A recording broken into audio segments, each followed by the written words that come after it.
തേച്ചു പീഡിപ്പിക്കാൻ പൂഴി വേണ്ട, തേച്ചു മിനുക്കാനും പൂഴി വേണ്ട. ഏറ്റവും ആധുനികമായ മെഷീനറിയിൽ ഹൈബ്രിഡ് വാഷ് ചെയ്ത ജിയോ സാൻഡും ജിയോ മിക്സ് കോൺക്രീറ്റും. കണ്ണൂർ പോലീസ് മൈതാനിയിൽ സംസ്ഥാന സർക്കാരിന്റെ വാർഷികാഘോഷ പരിപാടിയിൽ അധിനിവേശ ശക്തികളെ അടിയറവ് പറയിച്ച കളരിക്കരുത്തിന്റെ ചരിത്ര ഗാഥകൾ കോർത്തിണക്കി പയ്യമ്പള്ളി കളരി സംഘത്തിന്റെ കളരിപ്പയറ്റ് അരങ്ങേറി.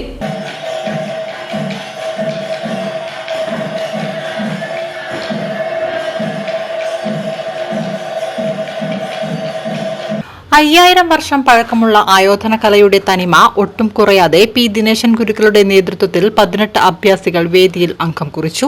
വന്ദനത്തോടുകൂടി ആരംഭിച്ച കളരിപ്പയറ്റ്, വാൾപ്പയറ്റ്, കത്തിപ്പയറ്റ്, കുന്തപ്പയറ്റ്, വാളും പരിചയം, ഉറുമി, കോൽത്താരി, ചെറുവടിപ്പയറ്റ്, കുറുവടിപ്പയറ്റ് എന്നീ അഭ്യാസമുറകൾ വിസ്മയ കാഴ്ചയായി മാറി. 1934 മുകുന്ദൻ ഗുരുക്കളാൽ സ്ഥാപിതമായ കളരി അദ്ദേഹത്തിന്റെ വിയോഗത്തിന് ശേഷം MGS കളരി സംഘമായി രൂപം കൊള്ളുകയും കളരി പരിശീലനം തുടർന്നു പോവുകയും ചെയ്യുകയാണ്. തെക്കൻ ശൈലി പിന്തുടരുന്ന MGS കളരി സംഘം കണ്ണൂർ ജില്ലാ കളരിപ്പയറ്റിൽ ഓവറോൾ ചാമ്പ്യന്മാരായിട്ടുണ്ട്.